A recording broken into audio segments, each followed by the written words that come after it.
Bom dia, estamos ao vivo com a coletiva de imprensa com o deputado federal Bolsonaro. Bom dia, bom dia. Estou me sentindo autoridade aqui. Bom dia, bom dia. Você está lá no... Pessoal, pelotão de fuzilamento. Vamos ser bem breves, então, se me permitam, até para a gente nós não queremos atrasar. Estão aqui conosco, além do Jair Bolsonaro, nosso deputado federal, também o Eduardo Bolsonaro, que é colega nosso, né, deputado federal também, pelo estado de São Paulo, e o deputado...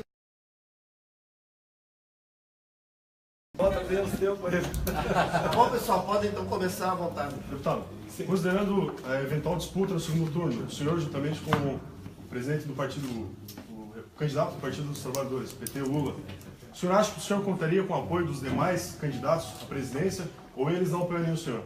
Como eu não tenho obsessão, isso é problema deles. Tá?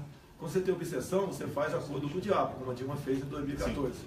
Eu não tenho, a cruz é pesadíssima, mas acredito que o Deus ao qual eu confio não nos dará um peso maior que nós não possamos carregar.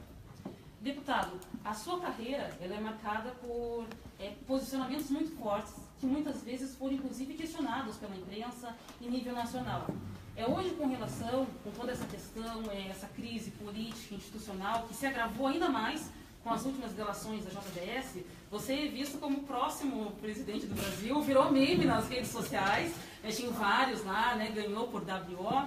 E eu gostaria que você falasse o seguinte, como que o senhor considera, como que avalia essa questão política nacional, política institucional, a crise que está abalando o Brasil, e como que o senhor considera esse momento na sua carreira política? O senhor está no auge político agora. Essa possibilidade de disputar a presidência aconteceu há 2 anos. Eu não estou tirando proveito de nada do que está acontecendo. As coisas estão surgindo espontaneamente. Caminho, logicamente, para uma melhor performance meu. Questão de polêmicas. Tá? Se eu defendo, por exemplo, que criancinhas não aprendam sexo na escola a partir de 6 anos de idade, não vou me rotular de homofóbico por causa disso. Estou vendo você, ó, uma menina muito bonita, minha esposa é filha do Paulo Negão, é assim que ele é chamado, conhecido na Ceilândia, tá certo? Eu sou contra cotas. Qualquer coisa que eu fale, eu sou rotulado de racista. Eu estive em Roraima para ver a questão da, não é migração, né? É da fuga de venezuelanos para lá, fugindo daquele presidente lá, o Maduro. E quem está em Roraima, os nossos irmãos brasileiros, estão tendo muitos problemas a administrar os milhares de venezuelanos que estão lá. Não queremos isso no Brasil, com a possível chegada aqui agora de talvez milhões, caso o Temer sancione a lei de imigração. Eu tudo de xenófobo, ok? Um tempo atrás eu dei uma declaração, que eu fui entrevistado pelo jornal Zero Hora, o assunto era por que mulher ganha menos do que homem? Eu dei minha opinião, tá? Ouvindo empresários e vendo estatísticas. Botaram na minha conta como se aquela estatística eu estivesse falando, defendendo que mulher tinha ganhar menos do que homem. Eu falei, ganhava menos, exatamente, tendo em vista a CLT e um direito trabalhista a mais, nada mais além disso. Sou rotulado de misógino. O que mais é? Essa besteira toda, não me chamam de corrupto, ok? Agora, eu tenho conhecimento de muita coisa, não sei tudo. Nesse momento de crise agora, a Folha de São Paulo, a serviço não sei de quem, resolveu fazer por 4 dias consecutivos, não sei se hoje estou na capa da Folha de novo, me acusando de coisas que aconteceram de 30 anos para trás. A acusação de ontem foi que eu tenho excessiva ambição em ficar rico porque frequentei garimpo nos anos 80. É verdade, tive sim. E foi para ficar rico, mas trabalhando, ralando, enfrentando malária, violência. E a Folha quer saber agora se os garimpos que eu fui eram legalizados. Eu já respondi para a Folha, garimpo é pior do que uma zona. Okay? Lá não tem lei. E eu fui lá com um brasileiro, como tinha milhares de brasileiros. E também seguindo aqui, que meu pai também foi garimpeiro. Estou dando uma oportunidade. Não, mas isso daí é natural. Assim como você joga na Mega Sena, eu não vou te acusar de você ser uma maníaca e querer ficar rico, tá? Logicamente, você joga na Mega Sena não é para ficar pobre. É para tentar ganhar alguma coisa. Quando você vai no garimpo, é um sonho. É como aquele pescador que vai no mesmo, todo dia no mesmo local, joga a linha dentro d'água e não pega nada. Mas ele continua indo lá. Esse vício, né, que eu falei para a Folha, eu acho que é um vício salutar. Não imagino vocês o que é você pegar uma bateia e ficar numa posição desconfortável dentro do rio, peneirando aí a areia do fundo do rio. Okay? Daqui a pouco vão me acusar de ter destruído aí o meio ambiente do Rio de Janeiro, por de vez em quando e ainda pratico, né, o garimpo pelo Brasil. Considerando a PL 3722, saindo um pouquinho desse assunto, e considerando que em 2006 a cidade de Jaraguá do Sul teve apenas 6 homicídios, vocês acham que há relação entre o baixo número de homicídios e a tradição na prática do tiro, principalmente com relação ao Schützenfest, e a prática inclusive por crianças? Quantos clubes de tiro tem em Jaraguá do Sul? Agora, Tem uns 20, mais ou menos. mais ou menos 24 lojas de armas. Blumenau, para ter uma ideia, tem 40 clubes de tiro e é a cidade do mundo com o maior número de clubes de tiro. Mas aqui 20 é bastante também. Eu posso fazer uma relação bem simples. O Estatuto do Desarmamento ele foi criado falando o quê? Que a violência iria melhorar, que menos pessoas iriam morrer. Mas a gente bate recorde em cima de recorde. Você acha justo que uma lei nacional venha aqui você focar apenas na situação específica de Jaraguá do Sul, enquanto Alagoas, que foi o estado que mais se desarmou, continue batendo recordes em cima de recordes com relação a homicídios por arma de fogo? O desarmamento em local nenhum ele trouxe esse benefício. E aqui a prática é comum. E na história mundial ele comprova isso. Só desarmou o país cujo ditador queria colocar ali o povo no seu jugo.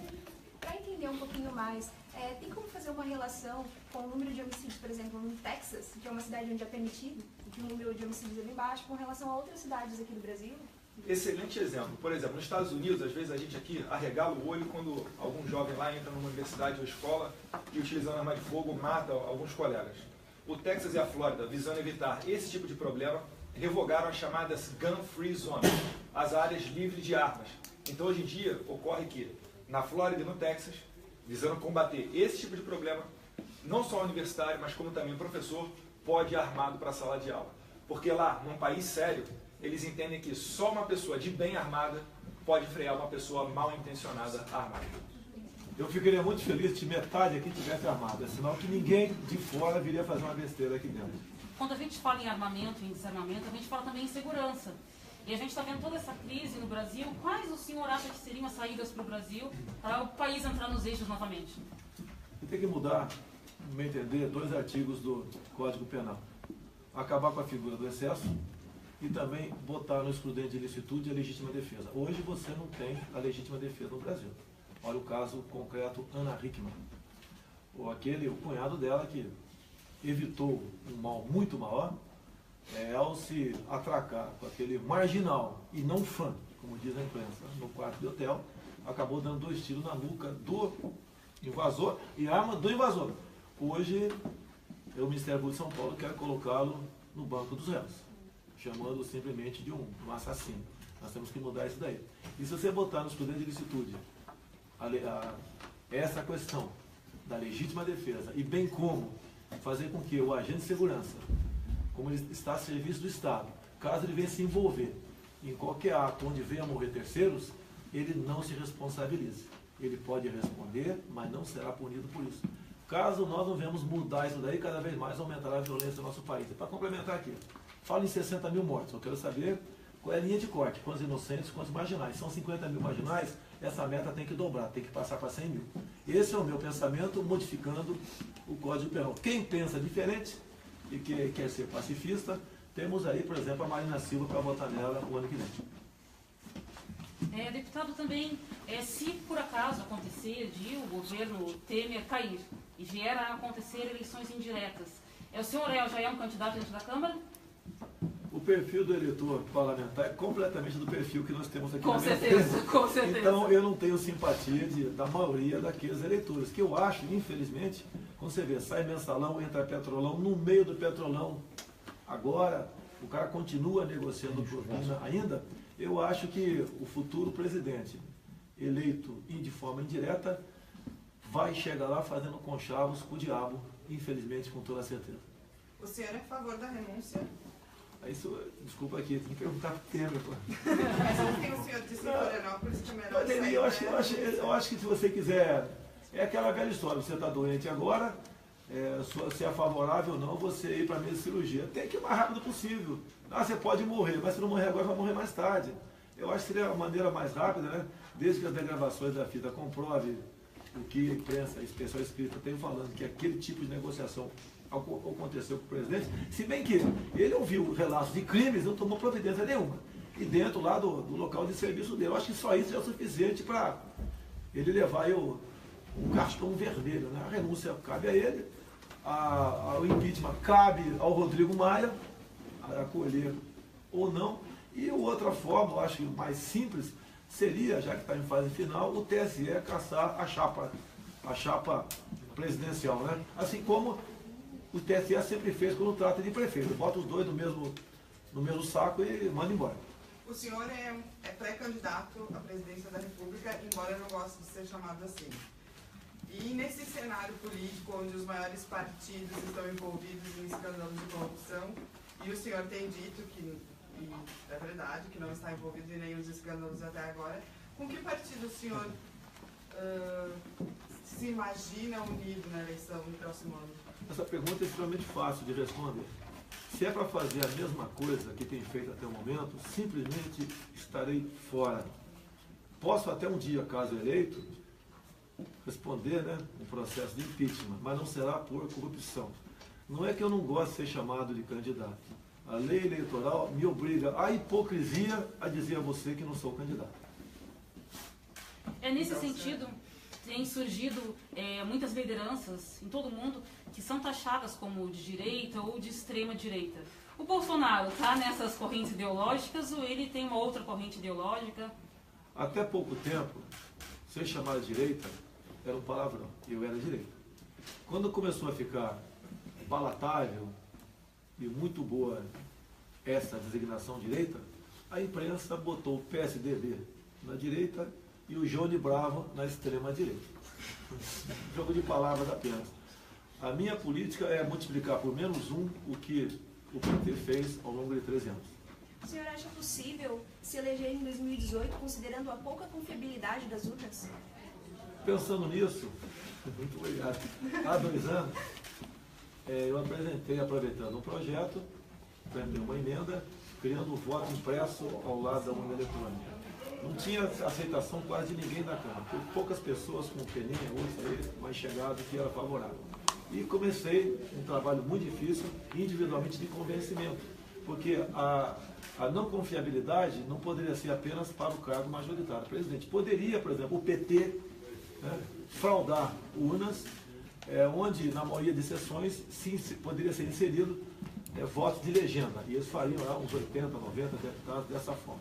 Consegui então o apoio de colegas, a senhora Dilma Rousseff vetou e nós derrubamos o veto. Hoje em dia, Gilmar Mendes, né, fala abertamente que pretende lançar para 2019 o início do voto impresso.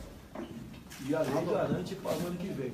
Por isso que eu sou contra, inclusive, apesar de não ter respaldo na lei, né, você ter eleição indireta antes da data prevista no ano que vem. Porque com a Smartmatic, Lula será o futuro presidente do Brasil. Pessoal, antes de continuar a pergunta, só fazer referência para apresentar o que não conhece. O nosso prefeito, e já, pelo menos aqui junto à imprensa, agradecê-lo, né, junto toda a equipe pela organização do evento da vida do Bolsonaro, e já dizer para o Jair que até bem pouco tempo atrás, não sei se continua, todos os caminhões da empresa dele tinham lá Jair Bolsonaro, como é que é para presidente? Como é que dizia? Se alguns dizem que eu sou maluco, ele é mais maluco do que eu. Mas pode continuar, faz favor. O senhor está encerrando hoje uma série de visitas a alguns municípios de Santa Catarina. O senhor também é pré-candidato à presidência da República. Já pensou em alguns projetos que teria para Santa Catarina, tendo em vista que o Estado é formado por vários municípios pequenos? A pergunta deveria ser dirigida ao prefeito, né? Ou ele. Não, podem responder também. Quando você fala em Santa Catarina, eu prefiro falar em Brasil.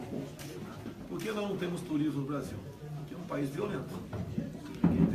Você, com todo respeito, se você tiver um mínimo de juízo, você não vai querer passar com a tua família alguns dias de férias em Copacabana, que aí o meu estado tem de vista exatamente a violência. Então tem que ter um programa nesse sentido.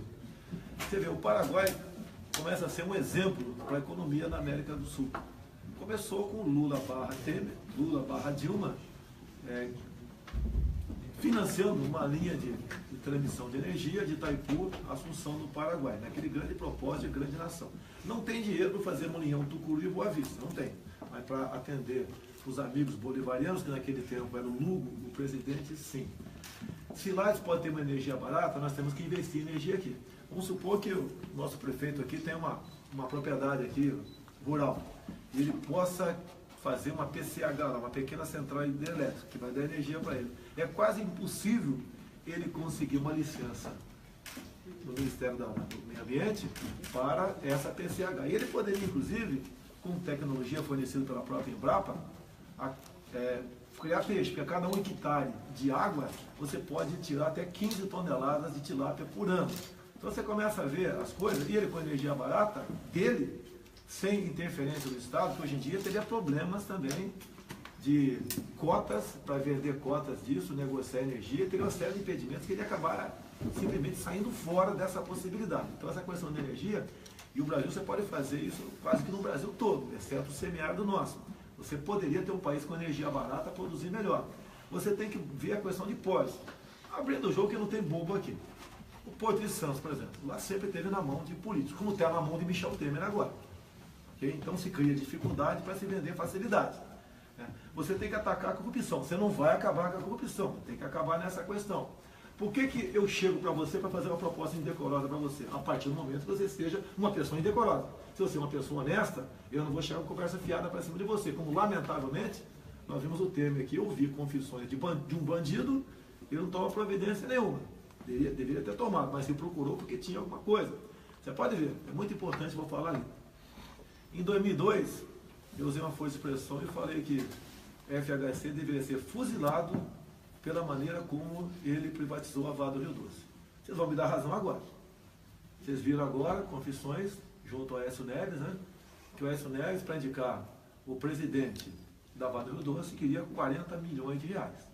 O nosso parque, o nosso subsolo aqui, riquíssimo, em especial, na região norte, agora eu estou vendo também com mais profundidade, o Vale do Ribeira, porque o último mapa metalogenético nosso é de 73. Tá? Você começa a ver isso tudo aí, você começa a facilitar as pessoas no Brasil. Nós temos que agregar valor naquilo que nós temos no subsolo nosso. Você vê, há pouco tempo, vocês têm alguém que produz aqui na área da agricultura, instrução normativa, Dilma Rousseff autorizou que o Brasil importasse bananas do Equador, diretamente para o CEAGEP. É uma história que é muito bonita, né? Você produz banana aqui, região mais pobre de São Paulo, Vale do Ribeira, tá? Região mais pobre de Minas também, que a banana é uma das agriculturas menos rentáveis, até por questão de pragas, entre outras coisas mais. Então você começa a ver, não é Santa Catarina apenas, nós todos no Brasil, se tivermos um turismo pujante, não atrapalharmos o homem que bota a comida na nossa mesa, o homem do campo, que a questão de 4 semanas esteve o presidente do Banco Central no Senado, e ele foi interpelado ali pelo Ronaldo Caiado, uma excelente interpelação, porque o Banco Central pretende praticamente eliminar aqueles juros mais baratos para o produtor rural. E o segundo passo é fazer a mesma coisa com o Banco do Nordeste e o Banco da Amazônia. O Amazônia é especial não, porque se nós abandonarmos de vez a região, com a indústria da demarcação em terras indígenas, mais cedo nós podemos ver aquelas áreas enormes e ricas independentes. Então o país é um só. Você não pode tratar bem do teu rim se o teu coração não está indo bem. E assim eu entendo que seja o nosso Brasil com as suas 27 unidades da federação. Deputado, ultimamente, nas últimas eleições ao redor do mundo, Estados Unidos, na França, a onda conservadora, ou a onda de direita, como qualquer um possa falar, ela ganhou bastante espaço nas eleições, nas retas finais das eleições. Trump nos Estados Unidos, Le Pen na França, que era considerada extrema-direita, e a saída do Reino Unido, do bloco da União Europeia.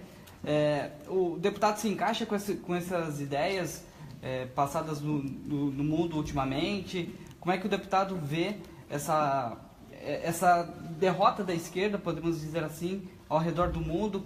Onde a esquerda está sendo derrotada e o porquê as linhas da direita e conservadoras ganham espaço no público em geral, no caso? Qual a população? Essa luta desde 91, quando cheguei na Câmara, essa luta parlamentar. A luta física desde 70, quando estava na luta armada, ao lado do Exército Brasileiro, nas matas do Rio Ribeiro. Por isso é o interesse da Folha querer me rotular como Lamarck e o Lamarck como herói. E esse ataque idiota da Folha, o 4º dia consecutivo, tentando aí me colocar como um bandido, um homem disciplinado no Exército. Dei uma alteração sim, peguei 15 dias de cadeia em 1986, defendendo aqui a questão salarial nossa. Porque a indisciplina sim. Agora, em grande parte, governadores, no tocante às polícias militares, e o presidente da República não pode se prevalecer da nossa disciplina e hierarquia para nos subjugar. Até a Folha, que nós, além de gravar, fiz um live com eles, que eu não dou uma entrevista, nem está gravando, com grande mídia escrita, né? Ela falou ali, moço, quanto é que ganhava um capitão na época? Ela falou 8 mil. Dois jornalistas, 8 mil. Se eu fosse um daqueles jornalistas, ou iria embora ou dava um soco na minha cara, dado o que eu falei para eles. E tem que ser assim. Se você vem com pergunta idiota, a resposta é idiota. Ok? Não estou preocupado com o voto. O voto é problema de vocês. Porque esse voto vai defender o futuro de vocês, o que vai acontecer. Vem essa questão toda, o Brexit e o... A Inglaterra, basicamente, é questão de imigração. Tá? A Europa, já há algum tempo, mais do que estudou, eles vão pagar para países da América Latina e da Ásia, caso queira aceitar os imigrantes. Nós não podemos admitir isso daqui. Lamentavelmente, está na mesa do Temer a possível sanção ou veto da lei de imigração. Nós vamos escancarar as portas para o mundo. Inclusive no projeto, que é projeto ainda, está lá na mesa do Temer, nós teremos que respeitar a cultura. Que nós votamos contra. A cultura também, né, lá na Câmara. O voto foi simbólico, né? Não foi voto nominal. Você não falou por questão de oportunidade, eu falei por ser mais antigo do que ele, ter mais facilidade de pegar o microfone e ser o presidente dá. Pouca gente falou, o Peninha estava do meu lado, não conseguiu falar por falta de oportunidade, foi uma votação nominal. Tu levantou o braço, não levantou o braço, infelizmente não vale muita coisa, Peninha, porque o pessoal ignora a gente de qualquer maneira. Mas, quando você fala em cultura, tem país no mundo que a cultura é poligamia. Você aceitaria você casar comigo junto com ela, mais velha, mais ela? Eu acho que não, né? Acho que não. Eu acho que uma coisa que também não é divulgado é a questão de que houve violência com o pessoal do direito em São Paulo. Foi jogada uma bomba caseira. É um exemplo aí. E outra coisa, né? Costume de alguns países ali é o casamento a partir de 12 anos de idade. Eu tenho uma filha de 6. Se eu pegar um cara, ela com 10, 11 ou 12, um marmanjo, e saca brincadeira com ela, pode ter certeza que eu não vou na justiça, não. Deputado, a esquerda muito utiliza como argumento contra o senhor a questão do senhor estar já está no 7º mandato, se não me engano, e muito se fala que o senhor não conseguiu aprovar projetos e tudo mais. O que o senhor poderia estar falando para a gente? Você aprovou algum projeto até hoje? Não. Pergunta para os deputados. Quem faz a pauta nossa lá, basicamente, é o executivo. Eu tenho vários projetos. Não, aprovou algum projeto até hoje? Projeto de lei? Tem o nosso da fósforo. Mas foi um projeto coletivo, né? Fósforo estando na mina. É outra história aqui. Então, é muito mais... Por exemplo, o Palmeiras ganhou do Internacional por 1-0 no último jogo agora. Ganhou. Tá? Muito mais importante que fazer um gol, não tomar outra. Eu evitei, em 2000, onde fui rotulado de homofóbico, que essas porcarias aqui chegassem com mais ênfase nas escolas. Tá? Até eu fiz um vídeo que deu 40 mil acessos, mais ou menos, porque quando você mostra as coisas, né, elas ficam mais claras. Aqui não tem nenhuma criança aqui, mas com toda certeza tem mães e pais aqui. Imagina teu filho lá na biblioteca da escola tendo acesso a isso daqui. Né? E se você ler o que está escrito aqui, isso é para criança. Né? E está aqui uma outra figurinha, que você pode fazer isso aqui, tá certo aí? Você está estimulando o sexo de forma precoce às crianças. O que o PT sempre quis, isso comprova o site Humaniza a Rede deles, nós temos salvo lá, é a legalização da pedofilia. Nada mais além do que isso. Não só a questão hétero, como homo. E se você começa a ensinar isso cedo para a escola, hoje em dia, se um filho nosso, um marmanjo na escola, mexe em suas partes íntimas, a princípio ele conta para a mamãe e papai. Se começar a ter esse tipo de acesso a essas coisas, aos filmes que eu tenho do MEC, eu consegui, inclusive assistir o 9º seminário LGBT infantil, Ainda bem que eu não estava armado lá, que dá vontade de descarregar em cima daquela galera o que foi discutido lá. É prova que eu estou no caminho certo. Então a onda conservadora, eu acho que vou chamar de onda de vergonha na cara. Eu duvido qual pai, se tiver alguém se apresente aí, queira que o filho tenha acesso a esse tipo de material. E o governo, malandramente, esse livro aqui não passa pelo crivo do MEC. Assim como quando vocês vão comprar um carro e pede lá um brinde, né? Seja lá o que for, tapete, PVA, seja o que for, o governo sempre exigiu por fora, né, dezenas de milhares desses livros para jogar para a biblioteca. É um governo, desculpa o linguajar, voltando a ser o capitão Jair Bolsonaro adiante, um governo canalha. Simplesmente isso. Deputado, falando em pessoal, criança e só falando em é o seguinte, juventude... a gente gostaria que fôssemos finalmente, porque a gente quer começar, o Bolsonaro gosta de começar no horário, né? E aí chegar um pouco lá, pelo menos, para... Uma pergunta, então. Falando em criança, falando em juventude e também levando-se em consideração toda essa crise institucional, esse clima de instabilidade que assola o país, qual que é a sua mensagem, principalmente para os nossos jovens? Apesar de não confiar muito em pesquisa, jamais eles seriam infladas a meu favor. Hoje em dia, eu tenho 30% do jovem de 16 a 25 anos do meu lado. Se você pegar as provas do PISA, que é o Programa Internacional de Avaliação de Alunos,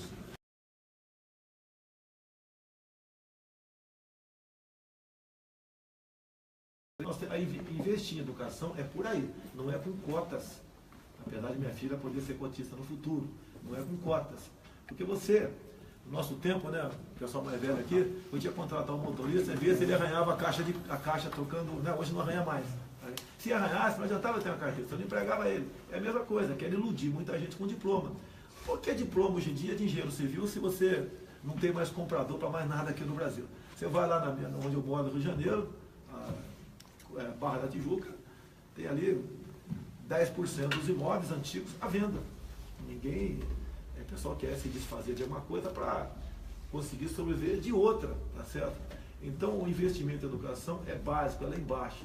Eu tive numa escola militarizada pela Polícia Militar no estado do Amazonas e vi como funcionava lá juntamente com meu filho, o Eduardo, aqui. Eu fui ver, assim como eu fui em Israel para ver agricultura, eu fui em Rolândia para ver venezuelanos, eu fui em Miracatu para ver a covardia com índios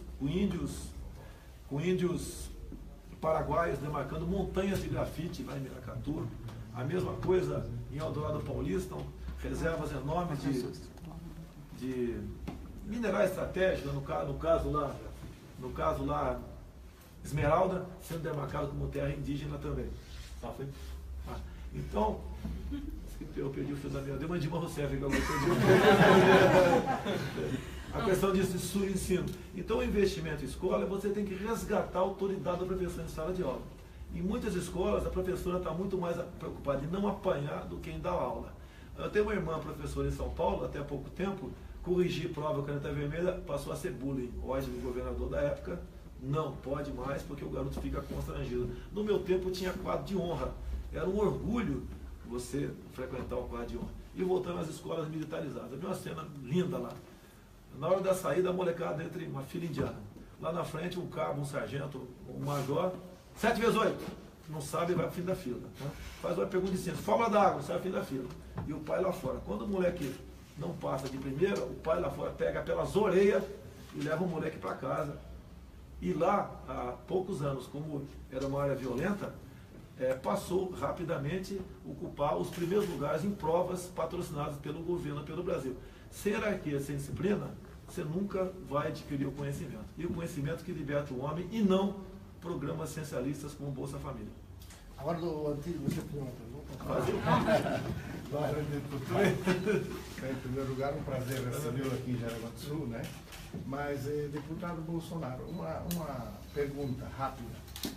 A questão da reforma da Previdência, né? O governo federal, ele não começou a fazer a reforma, talvez pelo lado errado, novamente prejudicando o trabalhador? Né? Por que não começa em cima das grandes aposentadorias ou em cima do funcionalismo público, né? Essa distorção ali, né? E também por que não igualdade de condições, né? Por que nós não sermos uma sociedade só única? Hoje nós estamos vivendo uma divisão de castas entre o setor público e a iniciativa privada. Por que não a padronização disso tudo? Olha só, eu mexeria em curto espaço de tempo, 2 anos, em 3 apenas. Um tem a ver contigo, de imediato. Onde estão as fábricas de Marajás? Eu vou falar pela Câmara Municipal do Rio de Janeiro, que eu fui vereador lá. Suponha que o senhor seja concursado na Câmara 10 mil por mês. O senhor pega um cargo de comissão de 12. 10 anos depois, o senhor passa para 22. O senhor continua o cargo de comissão. 10 anos depois, o senhor passa para 34. Acabar com as incorporações. No primeiro momento, isso aí já é uma certa estancada. O judiciário é a mesma coisa. Ou se aplica o teto ou não se aplica. Ou se faz um ajuste para que o teto não seja tão elástico como está. Quando você vai aqui para nós aqui agora, o povo de maneira geral, a expectativa de vida no Piauí, 69 anos. Botar 65 complica. É aquela velha história, né? Remendo novo em calça velha. Não vai dar certo. Poderia mexer pontualmente em alguns pontos da Constituição. Hoje em dia a mulher é 50, passa para 51. O homem é 55, passa para 56. Negocia isso daí. Aprova isso e deixa para quem assumir em 2019 dar mais um passo. Independente da crise que começou anteontem, eu tinha convicção de que essa reforma da Previdência não ia para frente. Agora, menos chance ainda. Ou seja, essa mini reforma que eu gostaria de fazer agora, a gente vai ter que aplicar a partir de 2019 ainda. Caso um de nós chegue lá. E, logicamente, o déficit, os problemas vão se avolumar. As fraudes também em aposentadorias são enormes. As sonegações, olha a Friboi, deve mais de um bi, né? Um bi, não chega a tri, não chega a bilhões o que a JBS deve para a Previdência, e não pague, mais ainda, né? Dá 362 bilhões para partidos aí, simplesmente comprar voto dentro do parlamento e, quem sabe, comprar os tipos de votos fora do parlamento também. Então, essas coisas, atacar a questão da aposentadoria por invalidez, que no primeiro momento, por amostragem, chegou-se a mais de 90% de fraude nesse sentido. E você aplicando, acabando com a fraude, a economia seria acima de 10 bilhões por ano. Então, tem como você dar uma mexida agora, onde eu duvido quem seria contra. Da forma como está posta, eu falava antes dessa crise agora. O Temer não vai aprovar, ainda vai dar munição para o PT crescer em 2018. Pessoal, só nessa linha, Peninha, eu gostaria de complementar a pergunta do prefeito e do deputado. E aqui está a imprensa que vocês têm o papel fundamental de levar informação. Santa Catarina, em 2015, nós já aprovamos tudo que se discute hoje no Congresso Nacional. O juiz de direito, o promotor, o delegado, o fiscal da Fazenda, a partir do concurso, obviamente, foi ascendido ao cargo através de concurso público. A aposentadoria dele é o teto da Previdência Nacional, R$5.000.